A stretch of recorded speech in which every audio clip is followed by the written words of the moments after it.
Fusion Talks, where we bridge innovation, sustainability, and purpose through the voices of change makers redefining what leadership means today. My guest is someone who truly lives at the intersection of earth and sky, literally. Amal Larhlid is a global advisor on AI, sustainability, and policy strategy, author of Become a Time Maverick, host of Green Intel, and an award-winning private pilot. She has guided leaders across continents on how to build future systems that balance technology and humanity. Amal, you've worn many wings in governance, AI, aviation, and authorship. Before we take off, and I already buckled my seatbelt, what keeps your compass steady through all these altitudes of life and work? Over to you, Amal. Thank you so much, and great to be here. Thank you for having me, and What thank you an for honor. the nice introduction. That's really kind. Really important and deep question, but I would just say, taking like the analogy from flying as well, is having like a moral compass and having instruments, and the instruments in that instance are like the value system. So it's the values and aligning all our actions with our purpose. I think that that's really, really important, regardless of the challenge that you are facing, whether it's personal or professional. Oh, wonderful. And we want to dive further into how this alignment with the values, with your integrity, beliefs, and passion have been defining your journey. So we want to explore around the how AI ethics and the human intelligence they can co-create regenerative systems. And my first question to you under this theme, you often say AI can be our co-pilot for sustainability. What does that look when it truly serves people and not just productivity? Yeah, so I love that we are using aviation jargon. So very happy with that. And we will stay on that jargon. And I would probably just talk a little bit more about the pilot in command, the PIC in the aviation jargon, before talking about the co-pilots, because that's also important. And I hear often people talk about AI as being the co-pilots, but let's not forget that the human, that leaders, I mean, the leader or leaders in command have the overall responsibility. Everyone has access to AI. It has been democratized, but leaders who can master the use of AI to serve their own purposes will thrive. And I think you're absolutely right. You mentioned the planet and people. And I think that these are two very important elements. So if we look at the planet, the relationship between the planet and AI, I mean, it's like some people look at it as love and hate, because obviously AI requires energy, data centers require cooling systems, etc. So as long as we keep in mind the low impacts on the planet's solutions, like the renewable energy, like making sure that we are using computer systems, or also quantum computing, which requires less energy, we will maximize the use of AI without harming the planets. And then on the people side, I think it's really important to be transparent. So transparency is really important, and the governance of using data. Also consent in terms of using data is really, really critical. And the ethical use of AI. And one thing that people don't talk about or don't realize is that there should be a human behind every decision that is generated by AI. So we can't hide behind AI and say, oh, AI made a mistake. We need to have a human owning that outcome. So if we combine the elements of planet and people, I think we can use AI to our advantage. Yes, to accelerate innovation, the force of good, the force for good, and driving the positive impact. And yes, we Absolutely. are the pilot behind the steering wheel and feeding and teaching AI. Yeah, absolutely. And if I may, maybe like as we are talking about ethics, we are talking about the pilots and the co-pilots, I really think that we should talk about the ecosystem that lays around AI, the pilots and the co-pilots, so the leaders, the technology. And I will just look at the ecosystem from like in aviation and get some inspiration from that. When we talk about regulators, when we talk about the role of boards, for example, in providing the direction, it's almost like the role of the ATC or the tower, the control tower. So we need to have a robust, control around that. So there are other roles actually that we get inspiration from. The other group that is really, really important is the crew. So when you are flying, you need the crew to make sure that all the operations are run smoothly. And it's the same for sustainability and AI, because you need different teams to work together within an organization to make sure that the operations are run smoothly. That the transition from one system to another, that we are stabilizing the plane, we are stabilizing the ship before we make that big transformation. And we also have the passengers. The people. The people. So whether we are providing a solution, like if a company is providing a solution, a product, a service, it's really important to have the passengers at the heart of what we do. So if a plane is flying without passengers, it's pointless. If there is only a co-pilot and the pilot is left on the ground, it's risky. If it's only the pilots and co-pilots without crew, it is also very dangerous. And if you don't have the tower, the sky will be crowded and there will be a lot of crashes in the sky. High risk. So I think if we take that picture, and I'm a very The visual analogy. person, we imagine the sky, we imagine all these stakeholders. If we make sure that we take into account the roles, the responsibilities, actually we can make a smooth transition and we can make the best of the AI and what AI has to offer. This is so impactful because really there's a lot of correlation between the two. Every stakeholder is interdependent. The dependencies and sustainability, the externalities, environment, community, people. And when you mention taking the passengers, it is when we mention in humanity as well, leave no one behind. Absolutely. And the just transition. Spot on. And therefore, also, I would like to invite our audience to think, where do they sit? And what is their role? Yeah. Are they the pilots in command, actually, steering the whole ship? Are they the passengers? Are they more on the ATC in the tower, the regulatory side? Because these are all different roles. And when you know what is your role, then you can actually plan differently. And make a difference. And make a difference, absolutely. Not to be just a spectator. Yes. How do we design AI systems that respect the planet's limits and human dignity at the same time?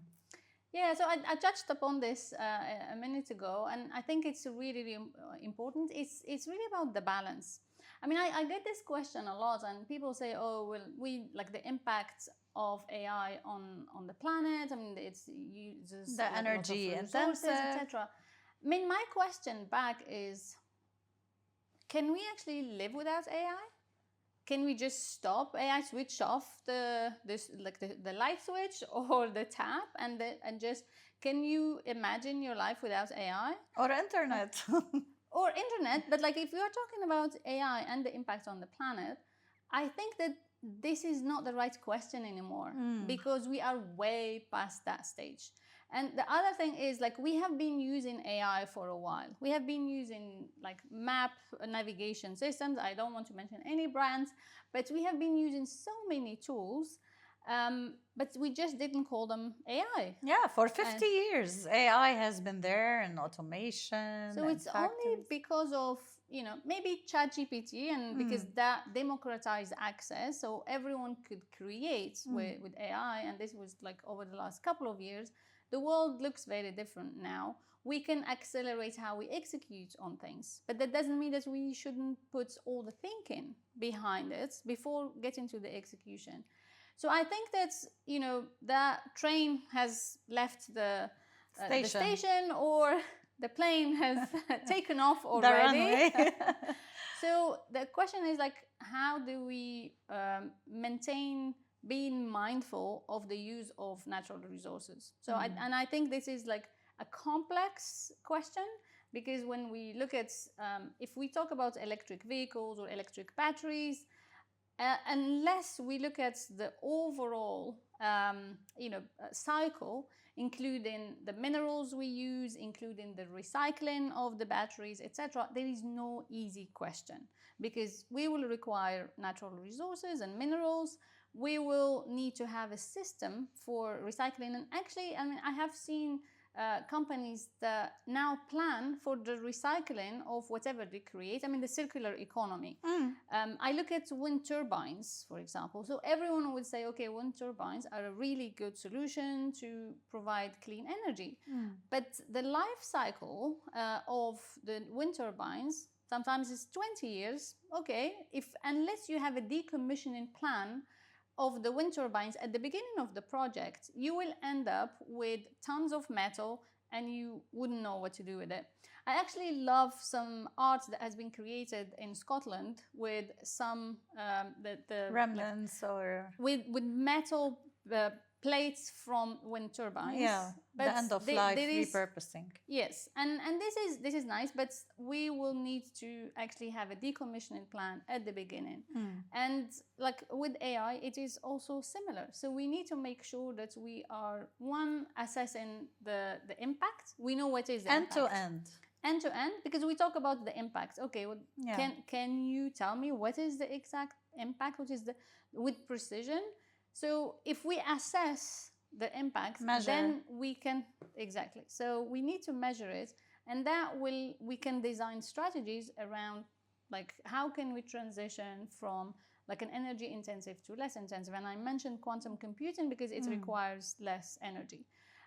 Also, just sometimes just like very, very simple things around how we interact with technology more generally. Like when you send an email, do you think that it has like emissions and an environmental impact? So there are so many things. So I think that awareness is very important. Planning at the beginning, not when we have the problem, because prevention is always better than, like when you have to cure a disease. At the design stage. At the design stage. And then, you mentioned people, again, going back to people, the just transition, not leaving anyone behind. And just like looking at the principles, we created AI. So when people say, okay, well, AI now is evil, what is our part of responsibility in that? When, like, there are, I read about certain incidents when, especially vulnerable population and vulnerable categories like children, maybe like the elderly, or people who are isolated, they can be fooled, or they can, become victims. But are they victims of AI, or are they victims of somebody behind AI? Doing something? It's like the scams over the phone, stealing, even in gaming, banking, a lot of details. Exactly. So I think that's, and also like, you have in the gaming industry, we have seen, people becoming, or like kids becoming attached to certain characters. So is that AI, or is that also like some responsibility for parents because they have been, consuming too much? So I think it's a shared responsibility. And as I mentioned before, I think it's really, really critical to make sure that behind every automated decision, there is a human owning the outcome. Owning the outcome with responsibility. Accountable. We need accountability. And if we are accountable around the use of AI, I think we should be fine. Yeah, and this is the responsible AI. It won't be responsible without us taking agency in steering this responsibility and embedding ethics and feeding it with principles. And we have seen also, like, there is a bias. You ask a question, sometimes depending on the question and how you train the model, it will give you good, neutral outcomes, Or mediocre. it might give you actually biased, and like sometimes you ask for design. I mean, this happened to me actually. I mean, just for the anecdote. And I was designing, like, there is a second book coming after my Become a Time Maverick, and I thought, I mean, I'm just gonna have a few mock-ups for the cover, and I described who like I am and what is the cover I want. And it's really interesting. I mean, I should find that picture, because I got a white middle-aged man on the cover of the page. So this is bias. Depending on the data that the AI was trained on. So there's a pattern of skewing to such stereotypes. Absolutely. Connected to success that is. I mean, I have seen, the funny thing is, like, I have seen these stereotypes in real life as well. Of course, they exist. I've been, in business for a while, and I have seen, like, when you are the only female in a room, like, full of, male leaders. I mean, not everybody, but it is a challenge, and it is still a challenge. Not because that's only a feeling, but because the statistics are saying that it is still a challenge. Women in STEM, which is something I'm really passionate about, is still a challenge. When we go to pilots, I am a private pilot, and I'm really passionate about bringing more women into STEM. It doesn't have to be flying. It could be, engineering. It could be a lot of other things.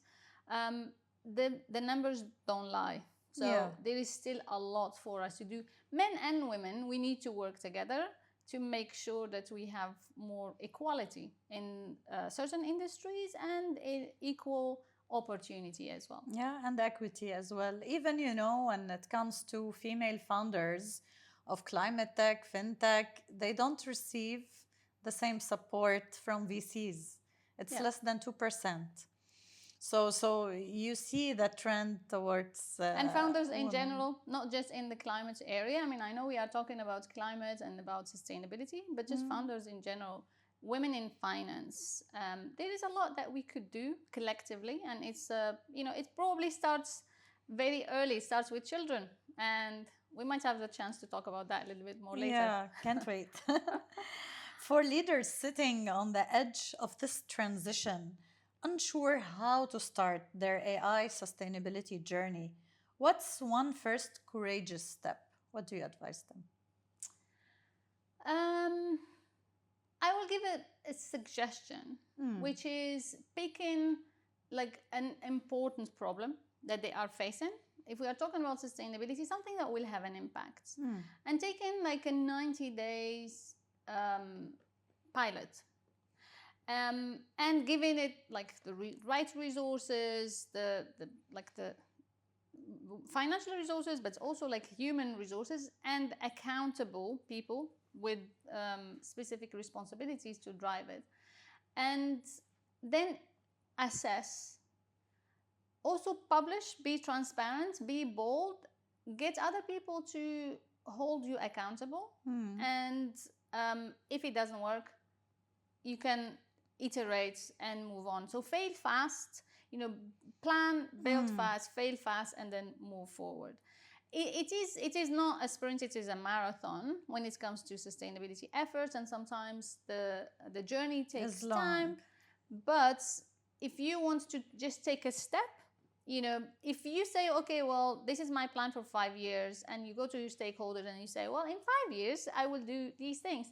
You lost them already, So I think that planning for the mid and long term is very important, but having shorter, term milestones, and also having pilots, because the beauty of pilots is that you don't have the scale. So you test, and then if it works, you can plan it at controlled, scale. More incubated. Yeah, and I'm a big believer in the fact that, action drives motivation and momentum, not the other way around.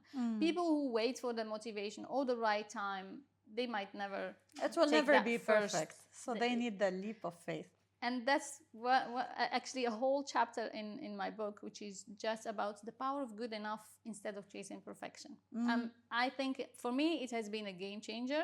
If you have, the minimum, just make a start and you can adjust course. Exactly. I remember even in my previous corporate career, there was a shift to embrace the 80-20 principle more when it comes Pareto, to the law of innovation. Pareto. Exactly. To ensure speed to market, and then we can catch up along the way. Yeah, Otherwise, we lose the battle to be competitive, absolutely. to answer the needs that are there. Yeah. Yep. So let's move more to the exciting Time Maverick creation. I love this aspect of reinvention and resilience. So your book, Become a Time Maverick, was born after a period of deep reflection and health challenges. What did that pause teach you about pace, purpose, and leadership? Wow. um, so I would say that like Become a Time Maverick is my first book. So I had to apply my own principles, including the value or the importance of good enough. I felt like I had something to share with the world, and it was a pause. I mean, it was like a long time in the making. Um, and I feel like I summarized my life lessons so far in the book.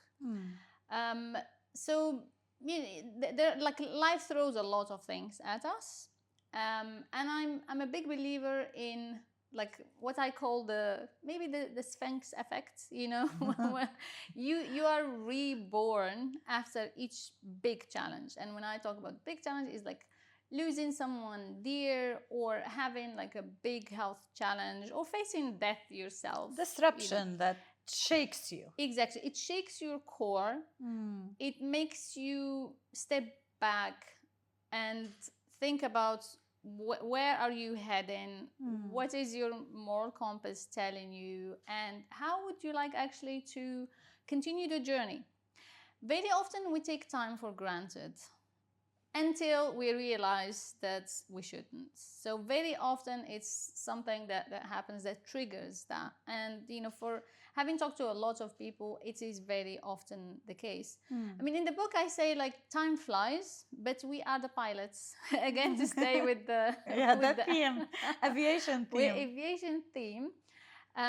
So I felt like I would love to share a few lessons, a few life lessons. And actually, the subtitle of the book is Wisdom from Life, Business, and Aviation.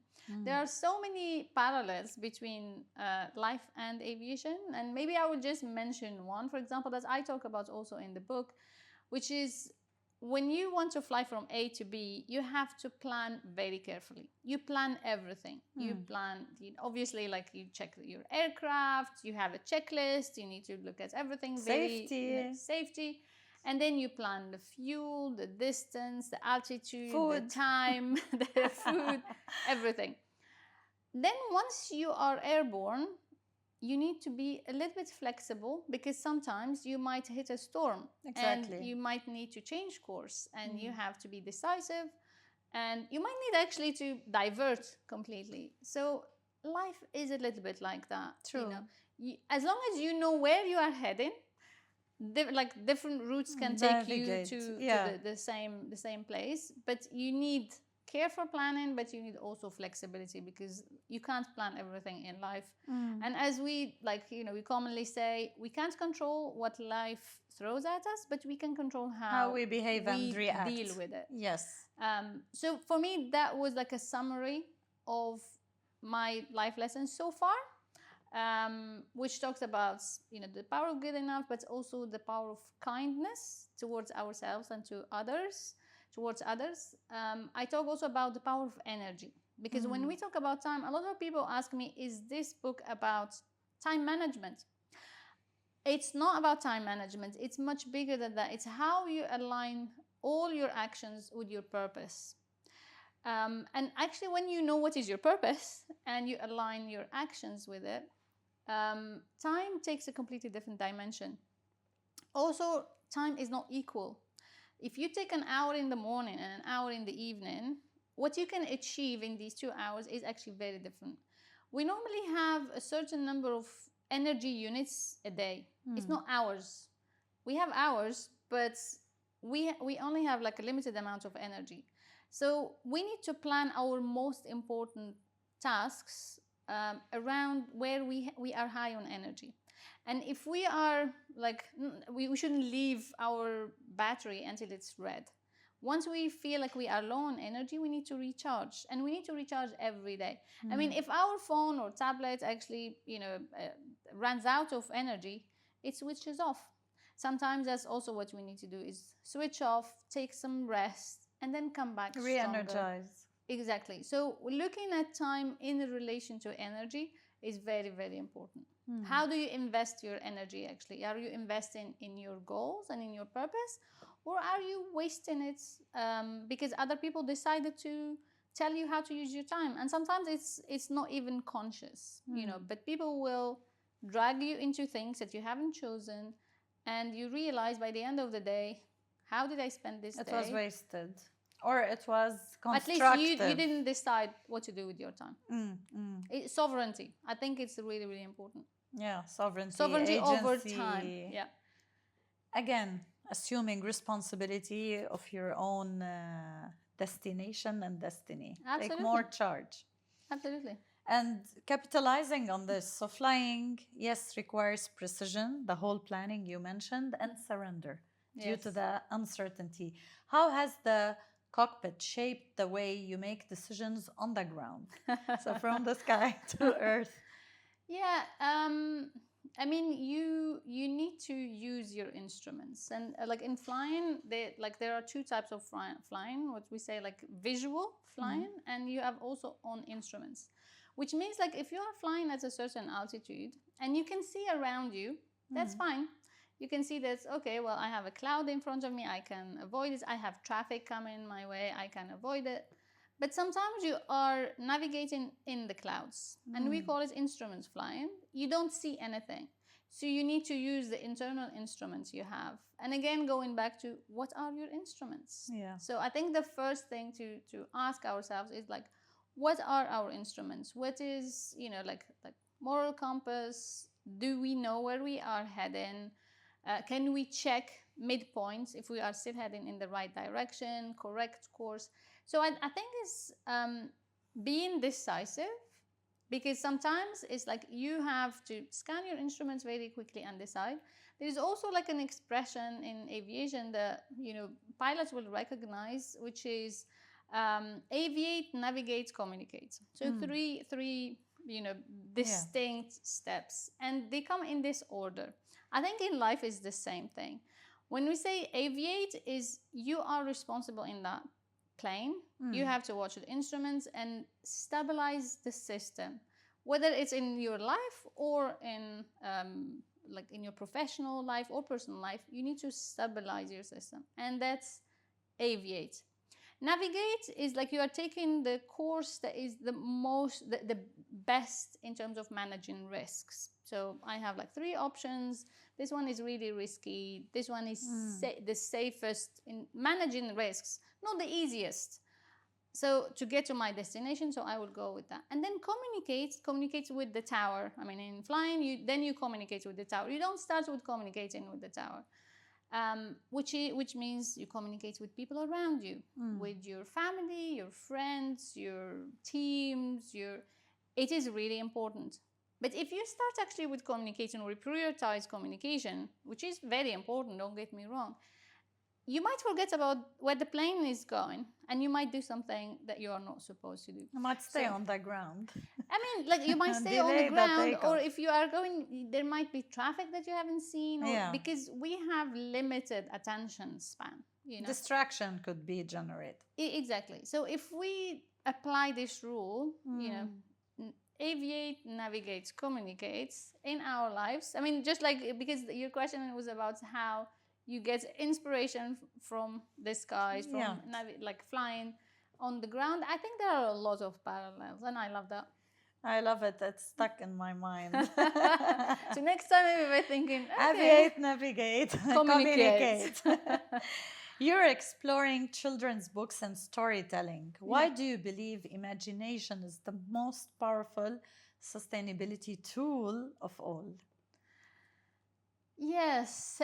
So, listen, listen, if I look at the room around us, I mean, these chairs that we are sitting on, this tablet that I have, I'm not using actually, but like this glass, everything exists first in our minds. We need to imagine it, we need to plan it before we create it. And then there might be like 10 or 100 or 1,000 sketches before we have something. So on the imagination side, it's really important to be able to visualize, imagine what we want. We can imagine the life we want for ourselves, and then we start planning around that. You can't really create something that you can't even imagine. Yeah. I think that's one thing. And then why children? This is a really important question, and it's very close to my heart. I have always been passionate about helping others unfold their wings, whatever that means for them. And it means different things to different people. And I do that through the book, but I do that also like just helping people around me. I do life coaching for some of my friends, who just like helping them to unpack things. Yeah. But then I realized, even through my own experience, that a lot of the challenges we face in our adulthood, they are anchored in things that happened in our childhood. And I mean, like, to make it more concrete, I lost my parents when I was a kid. And I mean, it took me a while to, process that. And I did that when I was an adult. At the time, I didn't have the tools. I didn't know how to do it. So I pretended it didn't exist. I boxed it and closed the box, and I think concealed it. Yeah. So it didn't exist. I understood much later on in life that processing emotions, the power of like just making sure that you grieve properly, is very, very important. Otherwise, it keeps coming back to haunt you. Yeah, in waves. It manifests in the most interesting ways. And you need sometimes to ask for help. So I asked for help actually to realize that what was the weight that I was carrying on my shoulders was actually the weight of grief that I never processed properly. You don't forget. You just, learn to process and live with something. Live with it. And I mean, I'm passionate about time and fascinated by time. Time doesn't heal. Actions do. We do. Because there are people who will spend 10, 20, 40 years after a trauma, and they will never process They that. don't face it. So time alone, address it. Yes, exactly. You need to face, you need to open the Pandora box, look into it, process it. It's not pretty, it's painful, but it's worth it, because once you remove that weight off your shoulders, you feel so much lighter. Peace, comfort. Absolutely. So that's why I'm passionate about helping kids. So I am very much connected with my inner child. So, at the moment I'm finalizing like a series of books for kids, and it's almost like Time Maverick for kids. Basically, it's like a version of that, more simplified, and it's not a self-help book. It's through storytelling, because kids engage differently, obviously, compared to adults. So it needs to be entertaining. It needs to have characters, and more imagination and adventure, to make sure that they engage with them. Books played a big role in my childhood, actually. So they were like a refuge for me when, in moments of loneliness, or moments where my mom, for example, was sick or at the hospital. Like my books were for me. Companion. It's a companion. It takes your mind off, whatever you are going through.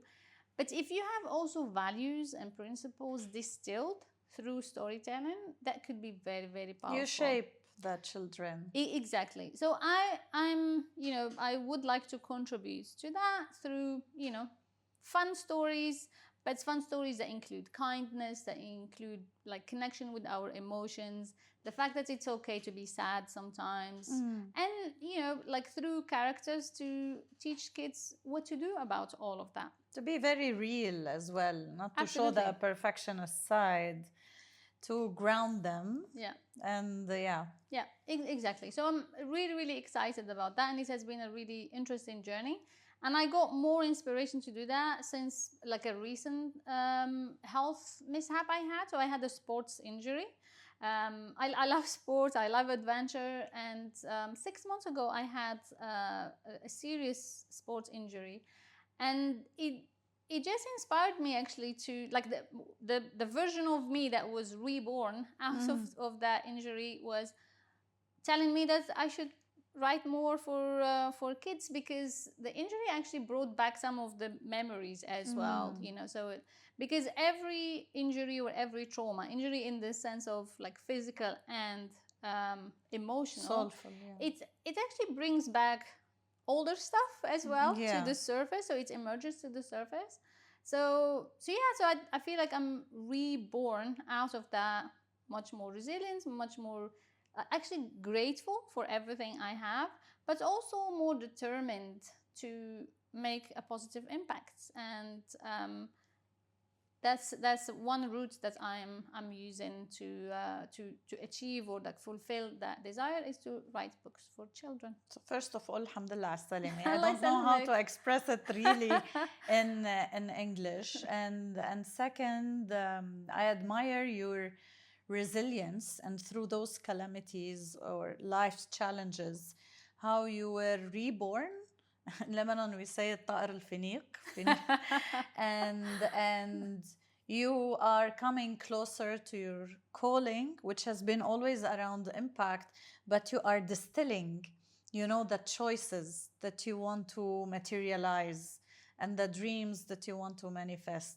Yeah. So looking forward to Thank you. even see more of your, you know, unleashed versions, and to read these books. Well, thank you. I love the I promise idea. you, they would be fun. And if you have children, you know, in your entourage, I will keep some copies. Will for be you. your ambassador. Yeah.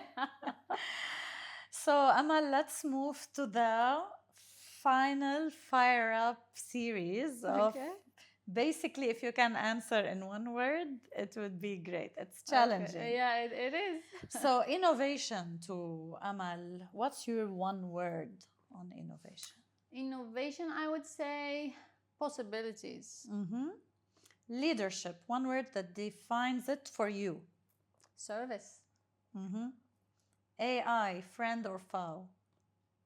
I would say, I mean, I don't like the dichotomy of like, you know, I would say amplifier. Resilience, describe it in one word. Rebirth, we just talked about it. Exactly. Purpose, what does it feel like? Alignment is the word that comes to mind, because when you are aligned with who you are and everything you do is aligned with your values, your moral compass, it feels great. So I would say alignment. The future, one word that captures your hope. My name is Hope. As you know, Exactly. You know, for those who don't speak Arabic, Amal means hope. So I would say regenerative. So that, you know, like we need to think about the future in that Regeneration, sense. yeah, which is even beyond sustainability. Yeah. Thank you, Amal. Wonderful insights, additions, inspiration. So from the cockpit to carbon cutting, Amal reminded us that leadership isn't just about control, it's about clarity, courage, compassion in motion. I will stick to as well what you taught us when it comes to the aviation, navigation, communication. We discussed a lot around values, purpose, clarity, and the manifestation of our calling in different stages of life that sometimes makes us fly and sometimes it grounds us. And in that journey, it's okay as well to ask for help and always to bring people together for a greater purpose. Thank you so much. Thank you and for having me. I really loved the style and the pilot outfit. Thank you. This is actually, just for the record, this is like a skydiving suit. So I wanted to take up skydiving, but then I had my sports injury, so it's a project. But I thought because we are talking about cockpits, I'm gonna be wearing something that is flying related. Exactly. So another alignment. Stay tuned to the release of future episodes, and I'm sure you're gonna extract a lot of juices and vitamins from I like that. before your next flight. Take care. See you. Thank you. That was so much fun. And